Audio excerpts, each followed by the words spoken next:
No buzz. Just Bees Book Club. I read Perfume, The Story of a Murderer by Patrick Süsskind. Um, this is another one in the recommendations block. Another one, as will be the next video. Um, that was recommended by one of the bees that has been on this channel before.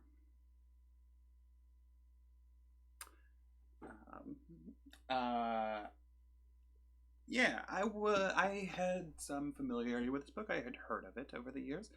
I had sort of written it off as something I was not particularly interested in. It did not sound super up my alley. I didn't really know much about it other than the broad strokes: murderer and perfume, the title and the subtitle, basically. For whatever reason, it just seemed like sort of not up my alley, I guess. And I was wrong. I had a wonderful time with this book, actually. Um, I expressed this hesitance, as it were, to another person at one point, and his response was that his memory of it was that it's basically just like a Stephen King on a good day, and I think that's an extremely accurate description of this book. It is, it's not perfect, but many of the things I really enjoyed are extremely like, in my video for Carrie, how I talked about how my favorite thing about Carrie, despite loving the sort of epistolary or bricolage elements, my favorite thing was that it was a book that spoiled itself repeatedly. This has kind of that thing going on, and when I'm gonna do my little reading thing in a sec, I'll sort of elucidate that, I guess. But when that happened, it looks like page like 2930. For the first time, I was like, I'm fucking on board. And it was nice because I read it over the course of my little 3-day birthday trip that I took this year. Which I guess there's a video on this channel on the day that I was reading this. So you can figure that out, I guess. But I went away with a different friend, and we spent a couple days just up in a little cabin, and I just like sat on a porch, read, and I drank some wine and had some lemon bars that were provided at this place. And just like had a really nice relaxing time, which is not a thing I do very often. Like, I should probably do it more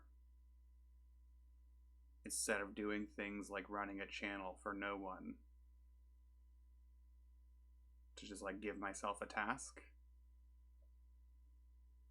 I should probably relax more and read fun books like Perfume by Alexander Süsskind. So sort of broad strokes, Jean-Baptiste Grenoir is born in 17th or 18th century Paris. Baby got no smell. The baby smell nothing. Baby smell like nothing. But can smell really, really, really strongly. Has a powerful sense of smell. That at one point in the book is sort of described as like, it has its own language. He has his own sort of complete classificatory system for smells that exists exclusively in his head. And the only reason he learns to talk really is to be able to communicate that to other people so that he can procure new and better scents. He grows up to become a perfumier,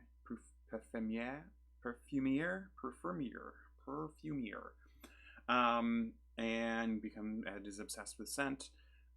There's the thing that is inaccurate about this being like Stephen King on a good day book is the really genuinely evocative and precise language of smell that this book uses throughout, that I think is probably the best I've ever seen it done in literature.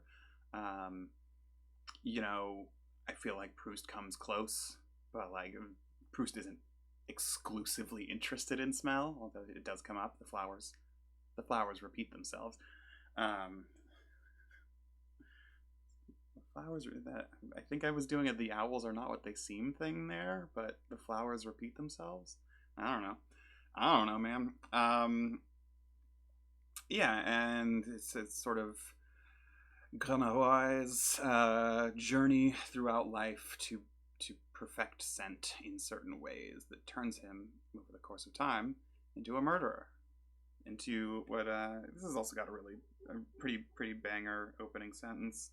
Uh, in 18th century France, there lived a man who was one of the most gifted and abominable personages in an era that knew no lack of gifted and abominable personages. His story will be told here. His name was Jean-Baptiste Grenouille, and if his name, in contrast to the names of other gifted abominations, de Sades, for instance, or Saint-Just, Fouchets, Bonapartes, etc., has been forgotten today, it is certainly not because Grenouille fell short of any of those more famous blackguards when it came to arrogance, misanthropy, immorality, or more succinctly to wickedness, but because his gifts and his sole ambition were restricted to a domain that leaves no traces in history, to the fleeting realm of scent. It's the first paragraph. It's yeah. So when I say like 2930 was like when I was like on board, I don't mean I was not on board prior to that. That first graph is like, I think immediately shouts out what the book is interested in doing, how it's interested in doing it, and how it's going to be a little goofy while it does so, while taking itself seriously as well, which I just really hit a spot for me. So yeah, gonna read a thing.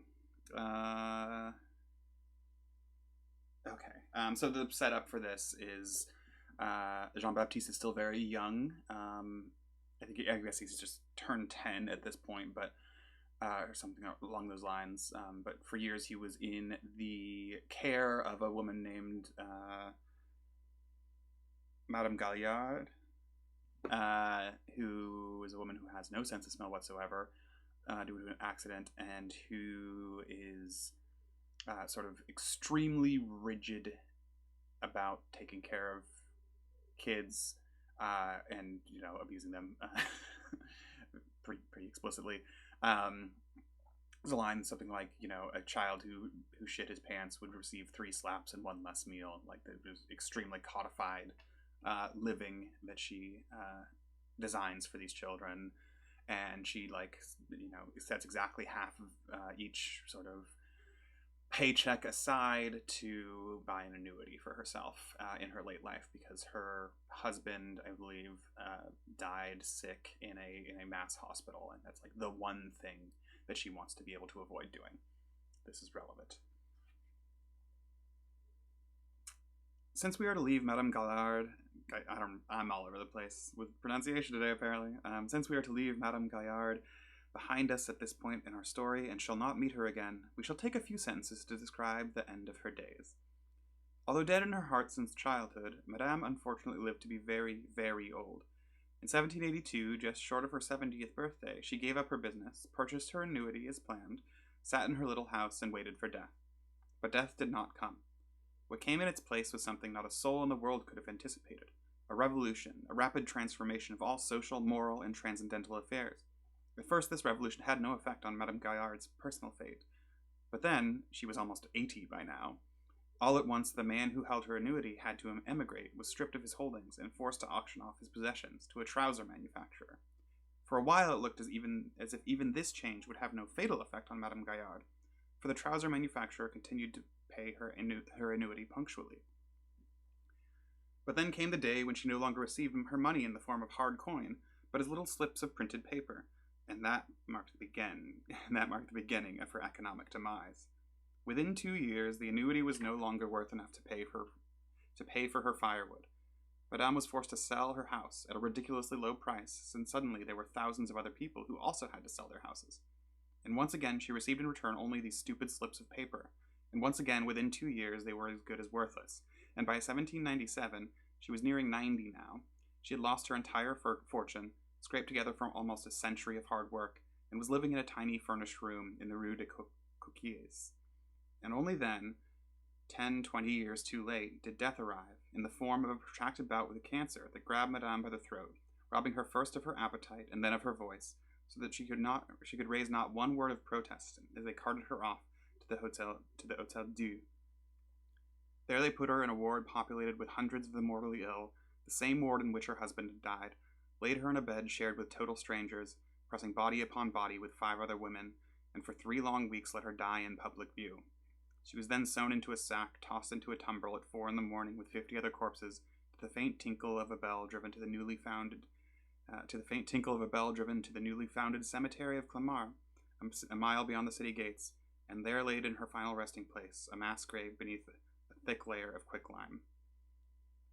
That was the year 1799.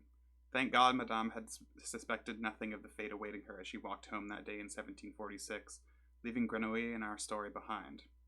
She might possibly have lost her faith in justice, and with it, the only meaning that she could make of life. Yeah, so just like absolutely black gallows humor. But also like a fun, like interesting overview of like the life of a working person in 18th century, like the in revolutionary France, basically, who has nothing to do with the revolutions, whose life is upended because she simply wants to die quietly in her own home, and all of this bracketed off from the story very explicitly by the narrator saying like, hey, so now that she's not in the story anymore, she's not gonna come back, let's let you have this little treat.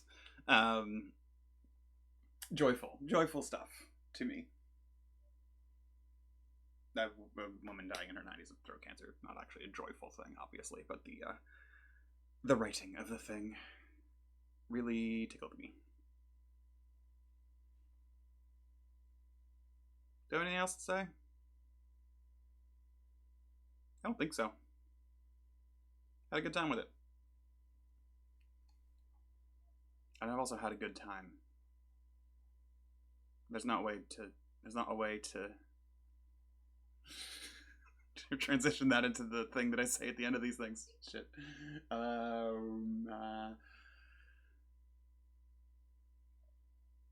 Had a good time. Thanks for not watching. Nailed it.